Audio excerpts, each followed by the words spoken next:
Hey guys, I'm Kai from Lucas Lane and Royals. Hope you're doing well. I want to show you some of my new pickups that have recently come out of quarantine.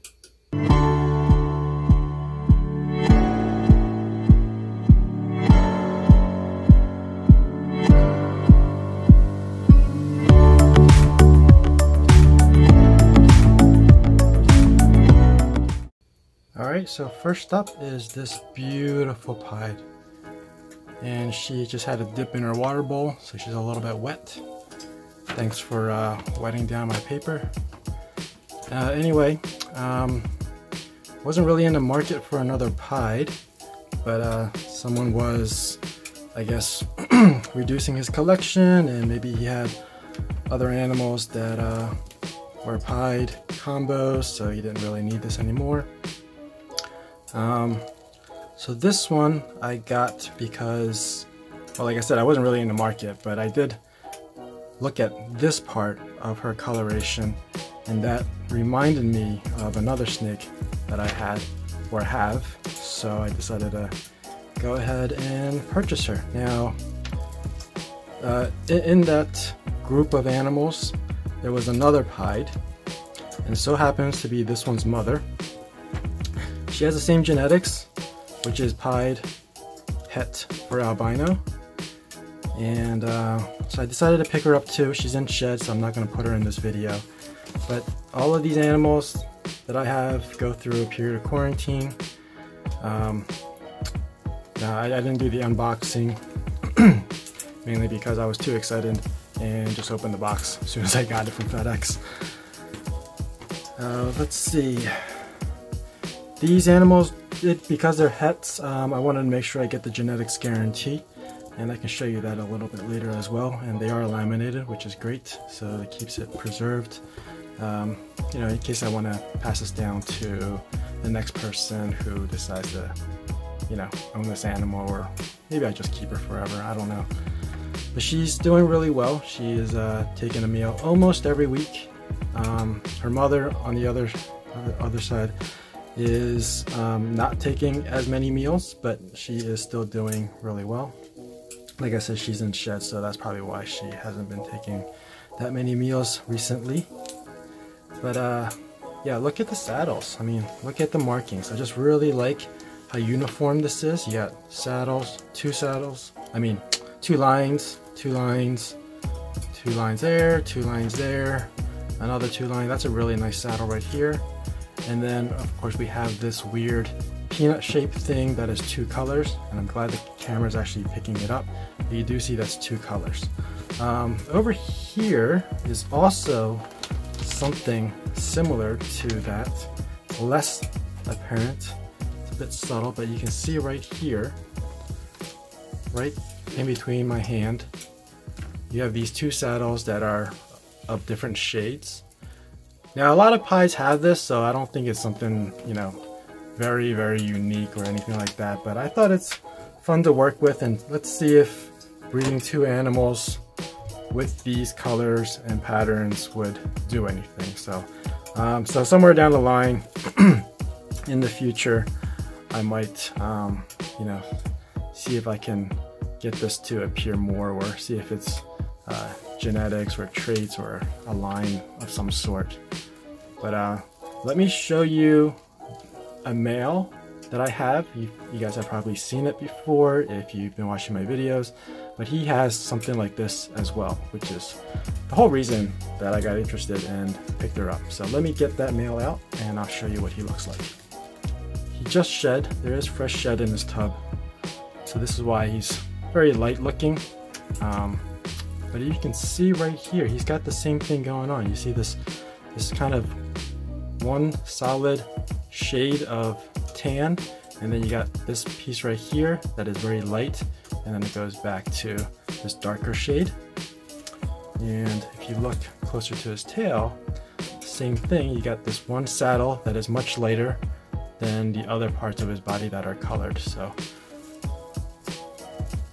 I don't know, it seems unique, so I thought, hey, since I already have one and just so happened to see another one that is of a good deal, why not try to do something with that.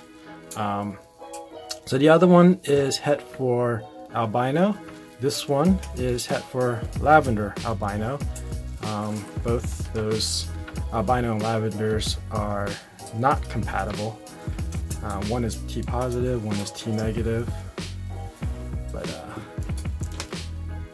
yeah, so I don't know, it'll be cool if I pair them together, and even though those two are not compatible, and you know, if I do some line breeding down the road, I think it'll be a nice surprise to see an albino or a lavender albino pop up in one of the clutches.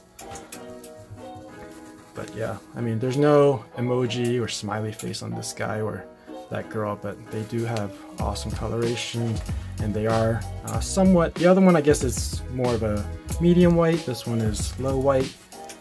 But yeah, this is what I found to be unique. And Pieds do have it, but I don't know if anybody's experimented with seeing if this is a trait or something that can be passed down. So let me take a look. So let me show you an albino, just because I mentioned albinos and its compatibility with, or lack of compatibility with the lavender. So let me show you that real quick. Alright, so here is an albino that I hatched this year, this season. Okay, and this is a albino, not a lavender albino. This is what you call, I believe, T negative. What that means is it doesn't have the ability to process those dark pigments. So anywhere that's supposed to be dark, like black or brown, they're showing up as white. And then anywhere that was tan color, they're showing up as yellow. And as you can see, the eyes are red or orange. All right, so this is what they call T negative. And the albino is actually compatible with candy. So this is a het candy, het albino. And the designer name for this is a Candino. So even though it is het for albino, it doesn't look like a normal, and it's het for candy, but it's not a visual candy. It doesn't look like a normal either. It's kind of a in between a candy and albino. So if it was a pure candy, these areas between the yellow would be a little bit darker, a shade darker, and the eyes would be a little bit darker as well. So let me show you the eyes. So I had to put the other animal away. Two of them out was a little bit difficult to manage, but you can see the eyes here. They are still orangish. You can still pick up some of the orange and red pigment, but it's much darker than a regular albino, which is almost a translucent orange to a orange pink color. This one is a Candino, and I was mentioning earlier about T positive, T negatives. Now I don't have a lavender albino to show you, and to be honest, I don't really know if that translates to T positive. I know T positive and T negatives have a place in like blood pythons. Don't know how they actually translate into ball pythons, so you might want to just forget everything I said about T positive and T negatives because it's probably inaccurate.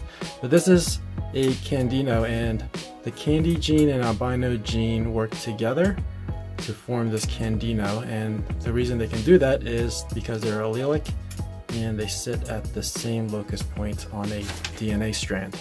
So I want to try to illustrate what I mean by that. So imagine you have a DNA strand and it's in the form of a double helix, and all of these horizontal lines are pairs of genes.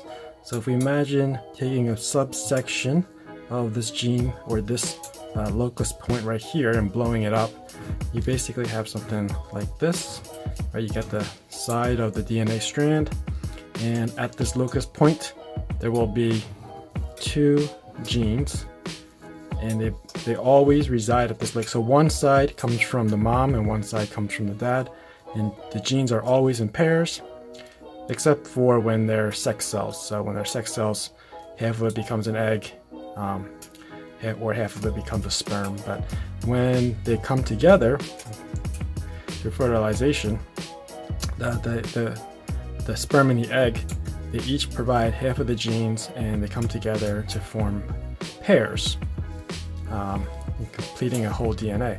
So the albino and the candino actually both sit at this locus point, right? So basically you can have, well, let's break this down. So in this complex, the albino, candino, and there's actually one more gene, which is the toffee. So albino, candy, and toffee are in this complex, and some might argue that candy and toffee are the same. That's not the point of this video. You have basically three different scenarios. You can have two genes that are both, I'll put C for candy. So this will produce a visual candy. And you can also have the second scenario, which is two albino genes, and this will produce a visual albino. And then the last scenario is you can have one candy gene with one albino gene, and the order doesn't really matter, and this produces a visual candino, which is what I showed you earlier. Same thing goes for the toffee gene. You can substitute any of these for toffee and you'll still get a visual. So I guess if you put a toffee here, so let's imagine this being a toffee, and if toffee and candy are really the same, so in theory you'll just get something that looks just like a candy. But to be respectful to the breeder, you would probably say het candy, het toffee, or you know, if you had two toffee genes, then this would be a visual toffee. Same thing for albino. If you have a toffee and an albino, so it looks something like this, this would just become a toffino. I really love these names, but they do kind of get confusing. So anyway, that's basically the when we're talking visuals, these are basically the combinations that will produce visuals. So this video isn't going quite as planned. So far, out of the 4 animals I've shown you, only one of them happens to be new.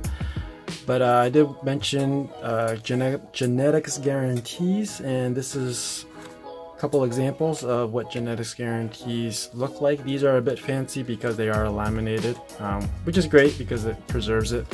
But yeah, I've seen ones that are just a piece of paper that's unlaminated. I've seen them as just an email, and some people don't even give genetics guarantees. They just put in the PayPal request what you're purchasing, and they just use that as a form of genetics guarantee. But when you're dealing with animals that are a bit pricey, you can expect something like this. So they are laminated. What's important is you get a picture, so you can tell that animal it is the correct animal. You can match it by its patterns and colors, because patterns don't change really. Colors do change a little bit, but patterns don't really change. And then you have information down here that says what it is. And I taped over the section that has the previous owner's information. I don't really have authority to provide that, or to give it away, I mean. And this one, same situation. A lot of the information's on the back, so I'm not going to flip it over, but this is the female that I showed you earlier. So you can see right here the 2 different colors, and this one is her mother. So that's what the genetics guarantee look like. If you get an animal from me and you want a genetics guarantee, I usually provide that in a form of a PDF file. I work for a digital agency, so you're kind of used to having everything in electronic form. Alright, so this is kind of exciting because not often when you're trying to show off an animal, it shed recently. So out of, well, now 5 animals that I'm showing off, 2 of them shed today, which is great because usually it's like almost a rule that anytime you want to show off some animals, at least 1 or 2 of them are in a shed. But I got lucky here. So this one, let me see if I can get this straight. It is a queen bee vanilla hypo. So that's 4 codoms, if you want to count spider as a codom, and visual recessive, which is the hypo or ghost gene. So the purpose of this animal is, well, because she has so many genes, it's great to breed her with a recessive like an axanthic or a clown, and you know, you get a bunch of hets, or double hets in this case because she's a visual hypo. But yeah, that's a great way to, you know, get hets so that you can, you know, do more with the gene in later generations. So that's the purpose of her, and she's really gonna help out with pretty much all the recessive projects that I'm working on. So putting her to probably not pied, but to axanthics and to desert ghosts and clowns. So once she gets up to size, and she's almost there. She, I think, broke 1,000 grams recently. So this is Powerhouse, I guess you want to call it. Maybe I'll do a video on Powerhouse later. I do have other snakes that have 3 or more genes, and I don't really know if Powerhouse is a good term. I think it means different things to different people. Yeah, the purpose here is to kind of move these genes out and into other recessives. So I don't really mind the dots in this case.